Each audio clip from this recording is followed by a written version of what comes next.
Buenas noches, El Salvador. Un verdadero placer nuevamente volvernos a reencontrar en estos espacios de entrevista 8 en punto.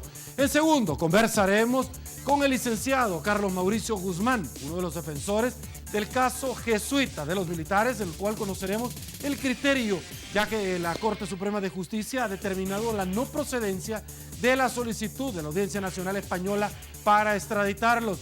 También nos estará acompañando el licenciado Lisandro Quintanilla y, por supuesto, el general Humberto Corado Figueroa. Antes, señores, le planteamos la pregunta que articulamos noche tras noche para que usted sea parte integral de la entrevista 8 en punto. Dice así: acompáñeme. ¿Cree usted que se deben seguir investigando casos que se dieron en el marco de la guerra civil que vivió nuestro país? Un 53% dice que sí, un 47% que no, de 382 votos sin haber iniciado la entrevista. Saludamos a Banco Agrícola, porque noche tras noche hace posible el primer segmento de la entrevista. Y bueno, señores, nos incorporamos a esta tribuna de entrevista para darle la bienvenida de este lado al licenciado Lisandro Quintanilla, uno de los defensores de los militares en el caso jesuita. Un placer. Gracias, igualmente. Un saludo a todos tu teleaudiencia y aquí estamos para servirte en este interesante tema. Gracias. De este lado le damos la bienvenida al licenciado Carlos Mauricio Guzmán. Un placer, caballero. Un gusto, un saludo pues a los amigos televidentes también. Un placer conversar sobre este interesante tema. Claro, y de este lado también le damos la bienvenida al general Humberto Corado Figueroa. Un placer, caballero, también tenerlo en su casa. Muy buenas noches, Sergio. Muy buenas noches a los amigos del panel. Un saludo a los televidentes. Es un gusto estar acá nuevamente. Gracias. ¿Y qué le parece? Vamos a iniciar inmediatamente para aprovecharlos al máximo con el collage que le pedimos a producción que nos acompañe en esta entrevista para efectos de ilustración, donde los principales temas acaecidos en los últimos días son establecidos en la madera de muchísimos rotativos. Me desplazo, dice así: expresidente Mauricio Funes estaba tramitando asilo político en Nicaragua, lo dijo el fiscal general de la República el día de ayer. Fabio Castillo: Funes está mal asesorado desde que se separó de la señora Wanda Piñato. ¿Cree usted que es cierto? El fiscal general detenido por favorecer a empresario Raiz. Corte Suprema de Justicia decide no extraditar en caso de los jesuitas. Aquí los tenemos. Abogados piden a magistrados no dilatar liberación de militares, precisamente en el caso de los jesuitas. Compañía de Jesús cuestiona decisión de la Corte por este caso. Óscar Ortiz: magistrados tomaron la decisión oportuna. Partidos: prevaleció la justicia, extradición de militares no procede. Familiares: es un proceso que nunca debió haber pasado. Lo que nos interesa, dijo la UCA, son los autores intelectuales, dice el rector de esta universidad. Nos incorporamos rápidamente y antes de darle la palabra a los defensores para que esgriman los elementos en los cuales se sustenta esta resolución, me quiero ir directamente con usted, general Humberto Corado, porque usted representa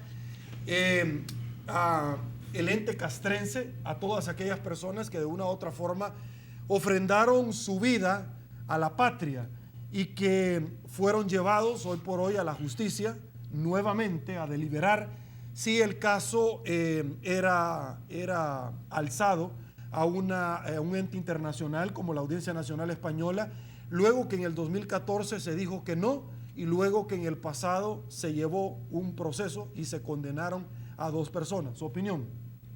Bueno, siempre hemos sostenido que todas estas diligencias que se han llevado a cabo durante todo este año, ya sea tratando de extraditar a nuestros compañeros a España para ponerlos a la orden de un juez que a nuestro juicio no es competente, y después la derogatoria de la ley de amnistía que está íntimamente relacionada con el caso, me parece a mí que es un absurdo de parte de la Corte Suprema de Justicia a través de la Sala de lo Constitucional. Y lo digo con respeto, no lo digo por decirlo, porque todo el acuerdo de paz que se logró con tanta dificultad, después de 22 meses de negociaciones, en los cuales la Fuerza Armada hizo grandes concesiones, precisamente para lograr una paz permanente y duradera, eso fue complementado con una ley de amnistía en la que todas las partes estuvieron de acuerdo. Recuerden que todo esto también estuvo supervisado por Naciones Unidas y con el aval de la comunidad internacional. De tal manera pues que nosotros considerábamos que estaba suficientemente debatido el fin del conflicto y que no había ninguna posibilidad de un retroceso. Sin embargo, hemos visto pues cómo fuerzas extranjeras han logrado a través de lobbies en diferentes instancias y durante muchos años hacer que nuestras autoridades judiciales cometan este tipo de errores, para mí, jurídicos. Y digo error porque es un error histórico realmente, porque la derogatoria de la ley de amnistía desnaturaliza el acuerdo de paz que se firmó, y no solamente lo desnaturaliza, sino que interrumpe una paz relativa que tuvimos durante muchos años, porque ahora se ha abierto la posibilidad de que nuevos juicios comiencen y que volvamos como sociedad a tener un problema adicional a los que ya conocemos y que realmente van a desestabilizar aún más la sociedad salvadoreña. Así que yo considero pues, que desde todo punto de vista, todo esto no solamente nos va a traer inconformidades, sino que también nos va a traer una gran inestabilidad. Licenciado Guzmán, por favor, su oportunidad. Bueno, yo quizás agregar a esto que efectivamente el tema de la ley de amnistía o la derogatoria o inconstitucionalidad que fue decretada sobre la ley de amnistía, nosotros hemos dicho de que esto no es ninguna casualidad, se da dentro del marco de un proceso de extradición en donde 17 militares están siendo requeridos por el Reino de España. Y digo que no se da, no es esto ninguna casualidad, porque para nosotros esto es parte de toda una estrategia de grupos de presión, de grupos que se dedican a este activismo o pseudoactivismo de derechos humanos y que muchos viven de esto, precisamente para reabrir casos acá en el país, como lo han logrado hacer ya en Guatemala, en Argentina, en Chile y en otros países. Ahora se abre la puerta para que acá también en El Salvador se inicien este tipo de casos y juicios. Yo creo que a la luz de esta inconstitucionalidad, ahora como país nos pone en una situación distinta, nos pone en un reto. Han transcurrido más de 23 años desde que se logró un acuerdo de paz de una cruel guerra que todavía los que nosotros jóvenes, niños o adolescentes vivimos esa época, nos recordamos muy bien y tenemos muy frescos esos recuerdos. No quisiéramos que jamás se volviera a repetir. Hay generación ya, una nueva generación que no le tocó, gracias a Dios, vivir esos momentos difíciles que a nosotros sí nos tocó vivir. Y digo que nos tocó vivir porque nuestros padres estuvieron ahí en el frente de batalla. Y el estar al frente de batalla, nosotros también sufrimos una zozobra, porque en cualquier momento podíamos recibir la noticia de que nuestro padre ya no regresaba más. Así como pasó con muchos de padres de nuestros amigos nuestros que no pudieron regresar, que quedaron allá en el frente de batalla. Y ahora vivimos una nueva realidad, una realidad totalmente distinta. Una realidad en donde nos impone esta derogatoria de la ley de amnistía, nos impone una nueva realidad, un nuevo reto, para que podamos encontrar como salvadoreños un camino que nos permita reconciliarnos verdaderamente. ¿Qué opinión le merece a usted, Lisandro Quintanilla, la última vez que conversamos en esta misma tribuna entrevista, al igual que el licenciado Guzmán, luego de conocer la resolución de la Corte Pleno, es decir, un machote que había ya prácticamente un acuerdo, pero que todavía no se había estampado la rúbrica sobre esto? Usted me manifestaba, y también vía telefónica previamente a esta conversación, que en algún momento ustedes tenían algún tipo de temor porque no conocían ciertamente en qué términos se iba a establecer puntualmente. Ahora podemos conversar ya, pero que cada caso iba a tener un tratamiento muy especial. Habían todavía personas privadas de su libertad, pero que quedaba la posibilidad de una ventanita también para proceder a otro tipo de acciones legales. ¿Su opinión? Mira, creo que en este tema de la inconstitucionalidad de la ley de amnistía podemos hacer varios planteamientos. Mira, hay un punto que yo quisiera resaltarlo, para que veas tú la enorme inconveniencia y la enorme falta de legitimidad que tienen los fundamentos de esa sentencia de inconstitucionalidad. Te voy a poner un ejemplo. Hablan ellos de justicia transicional. Sergio, han pasado 27 años desde el fatídico hecho y han pasado 23 años desde la firma de los acuerdos de paz. Mira, 1789 se da la Revolución Francesa. Después vino la época de la posrevolución, que se le llamó la época del terror, ¿verdad? Que el líder era Robespierre, si te acuerdas de eso. Luego fueron aguillotinados muchas personas. El mismo Robespierre cae su cabeza en la guillotina. Después del directorio viene la vuelta al imperio en la época de Napoleón. Y allá por 1811, es decir, te estoy hablando de 22 años, en toda la historia de Francia, regresa el rey Luis XVIII, al que habían destronado en la Revolución Francesa. Pero nadie habló de una amnistía, por decirte algo, o por declarar inconstitucional una amnistía de todos los que votaron por la muerte de Luis Capeto, de Luis XVI. Con eso te pongo un ejemplo. En El Salvador pasaron 23 o 25 años desde la firma de los acuerdos de paz. Y no pasó toda esa convulsión que pasa en la historia en la Revolución Francesa, por ejemplo, sino que en nuestros hechos contemporáneos, El Salvador, en el año 2016, a 20 y tantos años del aniversario de los acuerdos de paz, yo te hago una pregunta y se la hago a todo el mundo. ¿No habíamos alcanzado una relativa paz, una relativa consolidación de todas las conflagraciones que tuvimos en la década del 80? Yo pienso que sí. ¿Va a cambiar algo esta sentencia de inconstitucionalidad en lo práctico? Yo pienso que no. Y cuando nosotros sometamos a la práctica la realización de esta inconstitucionalidad, nos vamos a dar cuenta de que estábamos mucho mejor antes que esta sentencia de inconstitucionalidad de la ley de amnistía. Por eso es que tiene razón Carlos Mauricio cuando te dice, mira, esta sentencia de inconstitucionalidad solo puede ser interpretada a la luz de un tan solo caso, que es el caso jesuitas. Y eso lo devela el magistrado Eliseo Ortiz, que fue uno de los suplentes que vota por la inconstitucionalidad de esta sentencia, cuando te dice, es que ahora, con la Corte en plena, hemos ordenado todos los argumentos que deben de tomarse en cuenta para la extradición de los militares. Y vaya, mira que si no los han ordenado. O sea, la relación entre la no extradición de los militares con el fundamento de la inconstitucionalidad de la ley de amnistía está más que claro. Hoy veamos en la segunda parte de tu cuestionamiento. Vayámonos a términos prácticos. Ya en términos prácticos ya empezamos a sufrir ¿cómo te quisiera decir? Los males de esta sentencia de inconstitucionalidad. Resulta que la Corte en pleno el martes pasado, el 16 de agosto, toma la decisión por unanimidad, una unanimidad sospechosa, ¿verdad? De pronto se pusieron de acuerdo, qué bueno, pero eso no es así nomás. Se ponen de acuerdo porque retoman los argumentos de la inconstitucionalidad de esta ley de amnistía.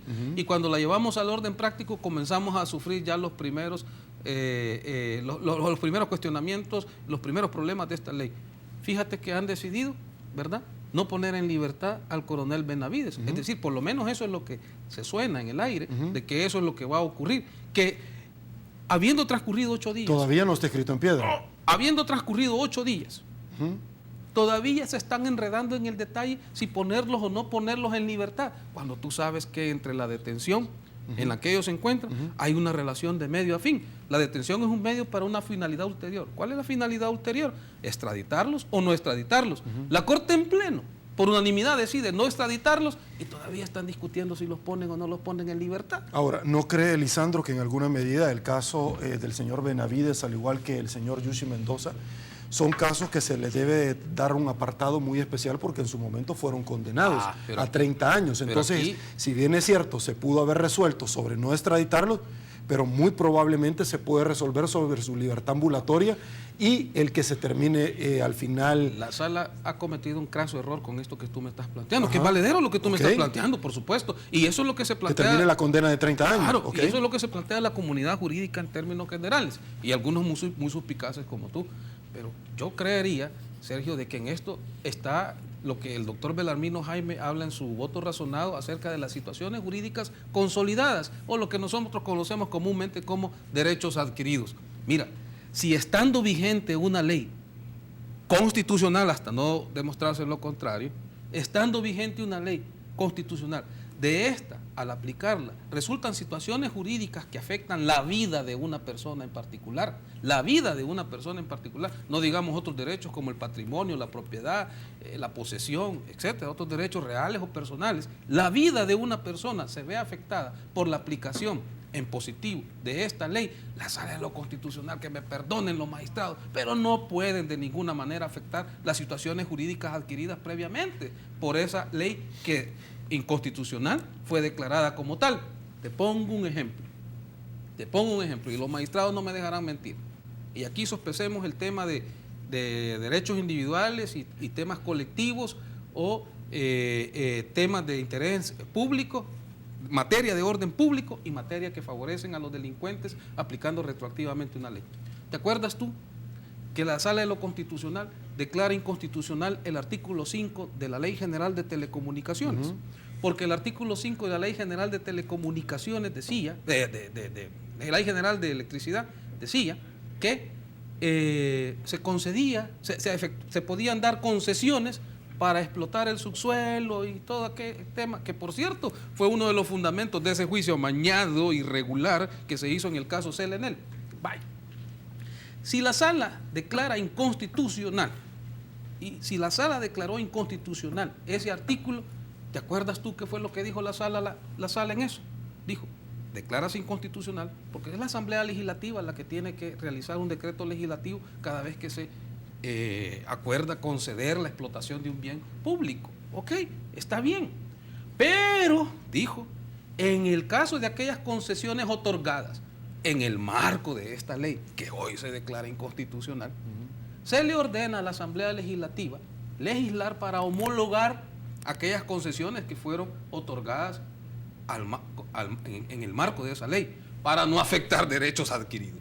Hombre, que me explique la Sala, por el amor de Dios, cómo es esta enorme contradicción con una ley de orden público, porque el artículo 21 te dice, las leyes no pueden tener efectos retroactivos, salvo en materia de orden público, y cuando le favorezca al delincuente, que me explique la Sala este desaguisado. ¿Cómo es posible que en materia de orden público sí modulen los efectos por las concesiones concedidas? ¿Acaso no es más importante la vida de una persona, la libertad de una persona, que la concesión de un bien de manial? Claro, entonces este tema de la aplicación retroactiva de los efectos de la inconstitucionalidad de la ley de amnistía es lo que tiene ahorita la Corte Suprema de Justicia en una gran discusión, que para mí no se deben enredar. Simplemente apliquen el artículo 21 de la Constitución de la República y tienen que poner en libertad a todos a los 4 que están detenidos en este momento. Ok, señores, hacemos la primera pausa. Esto se llama Hecho en Punto. Volvemos.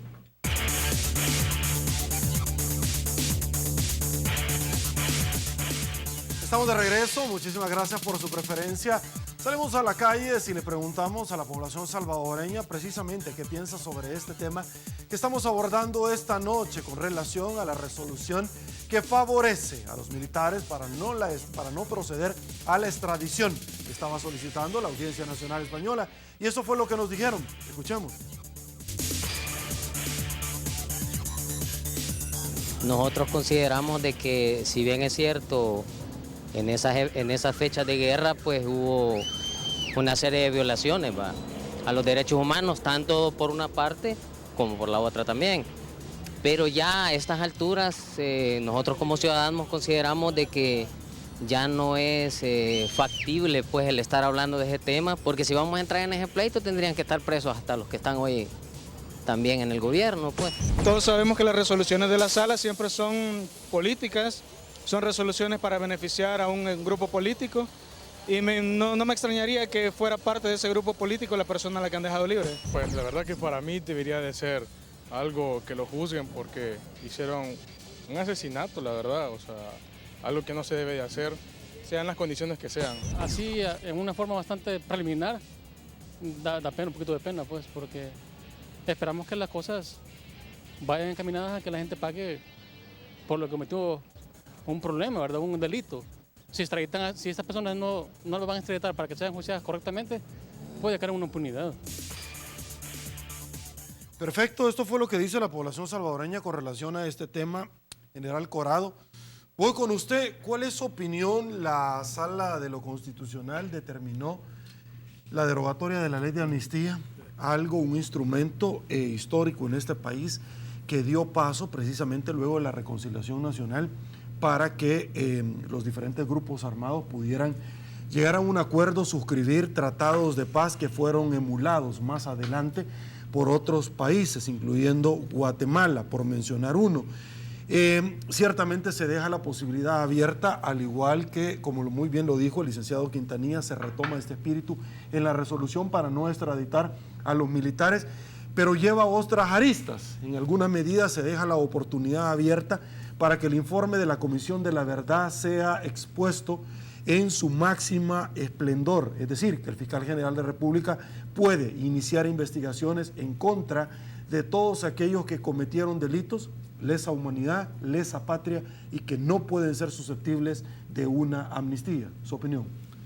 Sí, mire, en primer lugar yo considero de que esto es un retroceso histórico, lo que ha sucedido, porque no solamente afecta la normal convivencia en el país, sino que desnaturaliza en su parte esencial el acuerdo de paz. Recuérdese que el acuerdo de paz fue producto de una negociación bien complicada, en la cual la Fuerza Armada y el gobierno de El Salvador hicieron grandes concesiones, el FMLN muy pocas. El FMLN simplemente se desmovilizó y se reintegró a la sociedad como partido político. Ese fue su aporte. Lógicamente eran ellos los que estaban en la ilegalidad y eso les correspondía hacer. El gobierno de la República no solamente hizo que hacer grandes concesiones para que el acuerdo fuera posible, sino que tuvo que sufragar los costos de este acuerdo, que fueron cuantiosos, con ayuda internacional y con recursos propios. Y yo estoy seguro de que si la Comisión de Diálogo del gobierno y el mismo gobierno de la época del presidente Cristiani hubieran visualizado que este iba a ser el fin del acuerdo que estaban firmando, le aseguro que no lo hubieran firmado tan fácilmente. Hubiera sido más complicado, porque se suponía que el acuerdo era inmodificable, que el acuerdo tenía que respetarse en forma íntegra, porque fue firmado haciendo grandes concesiones, como dije. Entonces yo considero que aquí la Corte Suprema de Justicia, a través de la Sala de lo Constitucional, creo que se ha excedido en sus funciones. Pienso que no ha hecho un análisis político y estratégico de los intereses nacionales, sino que simple y sencillamente han aplicado el criterio jurídico, además de que lo hicieron de una forma irregular para conseguir la votación. O sea, pues que aquí hay muchos aspectos negativos que yo considero de que no dejan muy bien parado el nombre de la Corte Suprema de Justicia y de la Sala de lo Constitucional. Lo digo con mucho respeto, no lo digo por ofender, sino que simple y sencillamente es la realidad. De tal forma pues que yo considero de que esta ley de amnistía derogada, en lugar de favorecer la convivencia nacional, lo que ha venido es a entorpecernos, a crear un problema más, y yo no sé, el panorama lo veo muy incierto, no solamente porque va a afectar a compañeros, sino que simple y sencillamente el mismo gobierno actual se va a ver emproblemado, porque ahí hay muchas personas que son susceptibles de ser demandadas, de tal forma que yo considero que el gobierno debe de tomar medidas de tal forma que el acuerdo de paz se respete en su integridad. Ok, licenciado Guzmán y licenciado Lisandro, voy a trasladarles esta pregunta a los dos porque ustedes dos son juristas. Ciertamente hay posiciones encontradas con relación, como muy bien lo dijo el general Humberto Corado, sobre la derogatoria de la ley de amnistía. El tema es que descansan sobre varios argumentos, pero particularmente sobre dos, para no extenderme, y uno de ellos es que los delitos lesa humanidad ciertamente no son amnistiados. La amnistía como tal es una figura que tiene rango constitucional, pero algo que es cierto como abogados y no lo podemos pasar por alto es que nadie se puede amnistiar a sí mismo en el mismo periodo. Voy con usted rápidamente. Bueno, en cuanto a los argumentos que esboza la Sala de lo Constitucional para declarar la inconstitucionalidad, pues ahí hemos visto que hay varios, pero sí nos llama mucho la atención es cómo la Sala aborda, digamos, el tema y cómo llega, digamos, a la conclusión sobre la inconstitucionalidad. Pero antes de eso, yo lo hemos dicho en varias oportunidades, esta declaratoria podrá ser legal porque, bueno, fue dada por la Sala de lo Constitucional, que es el órgano competente. Podríamos decir también, fue otorgada o fue concedida sobre la base de un procedimiento que es la Ley de Procedimientos Constitucionales. Pero es ilegítima por las razones que ya hemos esbozado, porque nosotros consideramos que el tribunal que conoció y resolvió sobre esta decisión no debió haber conocido. Por ética, muchos de los magistrados o algunos de los magistrados que terminaron firmando esta sentencia debieron apartarse del caso. Y si por algún motivo sus propios compañeros los volvieron a incorporar en el tribunal para que conocieran, por ética y convicción propia, debieron apartarse. Por eso nosotros restamos legitimidad a esta sentencia. Sin embargo, bueno, es una sentencia y como todas, pues, hemos dicho, debe de acatarse. Son inapelables. Pero que sean inapelables no quiere decir de que no podamos criticar esas sentencias. Y a la Sala de lo Constitucional, en muchas ocasiones, hemos aplaudido los fallos. Esta Sala de lo Constitucional ha sido una sala verdaderamente independiente, una sala que ha transformado, digamos, en mucho la parte del proceso democrático de nuestro país. Ha dado un avance sustancial en nuestra democracia. Sin embargo, hay sentencias, hay resoluciones en las cuales pues no compartimos.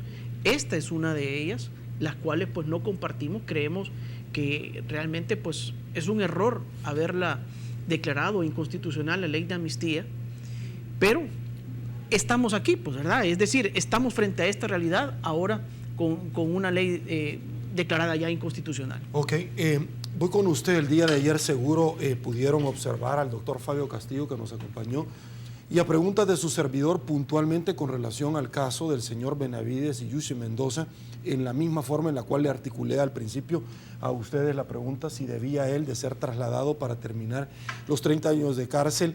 El destacado jurista determinó no solamente que este tema goza de una certeza y seguridad jurídica, por lo tanto no procede. ¿Su opinión? No, claro, es lo que te vengo diciendo. No se puede aplicar retroactivamente la sentencia de inconstitucionalidad. Y aparte de eso, o sea, y yo escuché al doctor Fabio Castillo, tú le preguntaste también acerca de las CICIGES. Mire, yo tengo una opinión que está relacionada con este tema. Mira, la sentencia de inconstitucionalidad está basada en un error conceptual bien grave. Primero, porque vía artículo 144 le dan rango constitucional a los protocolos de Ginebra segundos para conflictos de guerra no internacionales, sino que de carácter interno, y a la Convención Americana sobre Derechos Humanos, así como el Pacto Internacional de Derechos Civiles y Políticos. Sergio, eso no es posible. O sea, los tratados internacionales son ley de la República, no son normas constitucionales. ¿Cómo es posible que la Sala de lo Constitucional eleve al rango de constitucional estas disposiciones cuando no lo son? Y el otro error conceptual que tiene es el siguiente. Te dicen, vaya, ok, hacen todo el esfuerzo por el derecho internacional humanitario y el derecho internacional de los derechos humanos para terminar en una sola conclusión, que los delitos que están afectados por la inconstitucionalidad de esta ley de amnistía son los que están en la Comisión de la Verdad. Mira, todas las comisiones, agarres el tratado o manual de derecho procesal penal que agarres, te van a decir, una de las maneras de violentar el juicio previo son las comisiones especiales. El juicio previo está establecido en el artículo 12 de la Constitución, cuando te dice nadie puede ser juzgado sin ser antes oído y vencido en juicio con arreglo a las leyes. Con arreglo a las leyes. Eso es de la Constitución de 1983, mucho antes de todos estos fatídicos acontecimientos. Entonces, una de las maneras de violentar el juicio previo es a través de las comisiones especiales. Mira, que no te extrañe que el día de mañana, prontamente, nos estamos animando nosotros a pedir la inconstitucionalidad del informe de la Comisión de la Verdad, porque es inconstitucional, porque una comisión que no tiene atribuciones para investigar, nacen algunos delitos que ahora están afectados con la ley de inconstitucionalidad. Ya quisiéramos ver a los magistrados pronunciándose al respecto en este tema. Entonces, tiene dos errores conceptuales. Uno, la aplicación errónea del artículo 144, y dos, concluir en una inconstitucionalidad para declarar inconstitucional otra ley, como es el informe de la Comisión de la Verdad. Ok, damos paso a publicidad en 8 en punto. Quédese con nosotros, volvemos.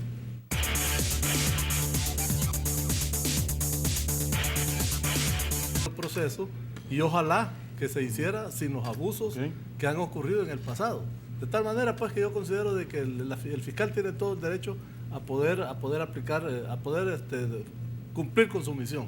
Entonces, considero pues que vamos a ver los resultados.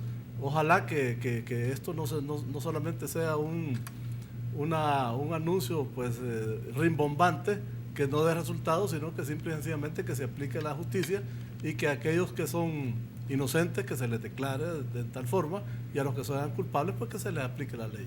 Perfecto, voy con usted, licenciado Guzmán. Bueno, lo que estamos viendo ciertamente es algo para muchos, creo, inédito, ¿no? El ver cómo se inician investigaciones contra un expresidente de la República. Ahora vemos capturado también a un exfiscal general de la República, para muchos casi impensable que esto llegase a suceder en nuestro país. Sin embargo, ahí está, y ya lo adelantaba también en general, la fortaleza que tiene todo Estado son sus instituciones, pero detrás de las instituciones hay personas, y son las personas las que dirigen y las que comandan esas instituciones, las que pueden hacer cambiar la historia en un país. Yo al respecto decirte pues que esperaría pues que funcione la institucionalidad, que se les garantice el debido proceso a todos aquellos que hoy por hoy pudieran resultar acusados en una eventual acusación que presente la Fiscalía, y que desde luego el sistema judicial también haga lo propio. La Fiscalía ha iniciado pues una serie de investigaciones, en este caso del presidente Funes o expresidente Funes, con allanamientos que vienen desde luego a la búsqueda de una prueba, que es lo que estaría fortaleciendo ese caso, y luego tendrá que judicializarlo, porque yo no creo que eso se quede nada más en este momento a esto, sino que tendrá que pasar a judicializar ese caso. Ok, General Corrado, antes de darle la palabra al licenciado Quintanilla, mucho se ha especulado rápidamente, tengo 30 segundos, el batallón presidencial llamando para la mudanza del señor Funes y de la señora que vive con él. Sí, eso no tiene ningún viso de ilegalidad.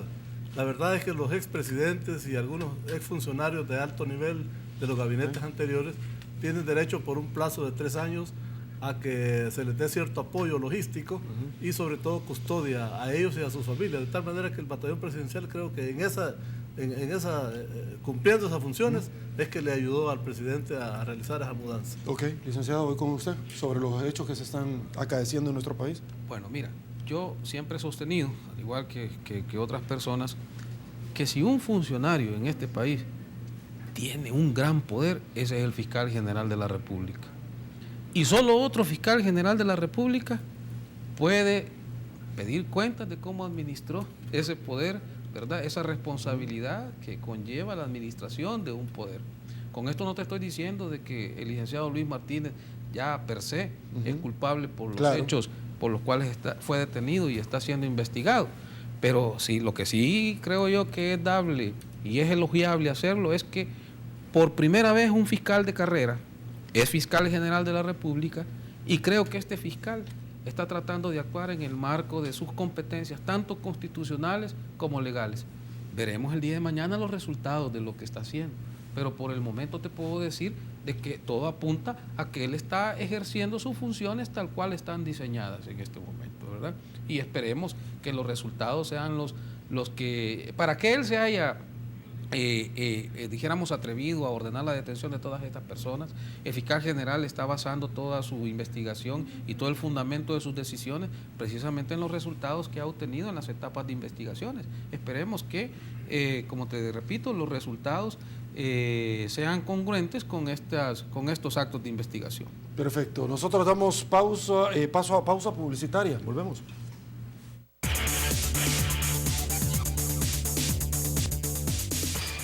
Señores, estamos de regreso, ya no hay tiempo para más, llegamos al final de la entrevista 8 en punto. No me resta más que agradecerles a ustedes y a usted también, licenciado Lisandro Quintanilla. Gracias a ti. Por atender, no nuestra llamada, la llamada de la gran cantidad de personas que noche tras noche disfrutan esta su entrevista. Gracias. Gracias a ustedes y un saludo a toda tu teleaudiencia. También a usted, el licenciado Carlos Mauricio, un placer haberlo tenido en esta su casa. Muchísimas gracias, gracias también a los amigos televidentes que nos escucharon esta noche. Perfecto, y también a usted, por supuesto, con el permiso del licenciado, un placer haberlo tenido acá en su casa. Muchas gracias, Sergio, siempre es un placer estar en este canal. Gracias. Señores, le damos vuelta a la tacita para saludar a la Caja de Crédito de Colón, porque es parte activa de la entrevista 8 en punto, al igual que usted, acá en Canal 33.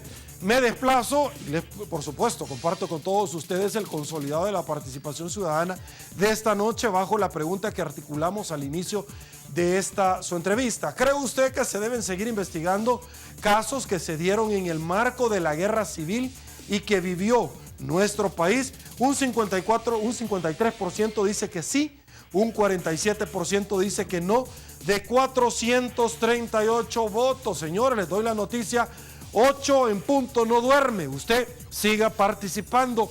Les recuerdo, acompáñenos este jueves, estaremos conversando acá en debate con los 3 aspirantes en un debate final de campaña del COENA de cara a la celebración de los comicios electorales internos de ese partido el próximo domingo 28, que también vamos a estar muy pendientes con Teleprensa. Don Hugo Barrera, Edwin Zamora y por supuesto también el señor Interiano el próximo jueves, acá en exclusiva, debate político. Llegamos al final, se viene Olimpia 33 Todo Deporte, soy Sergio Méndez, será hasta mañana, que descanse, si le gustó la entrevista, coméntela y una vez más, que el Señor de verdad nos bendiga a todos.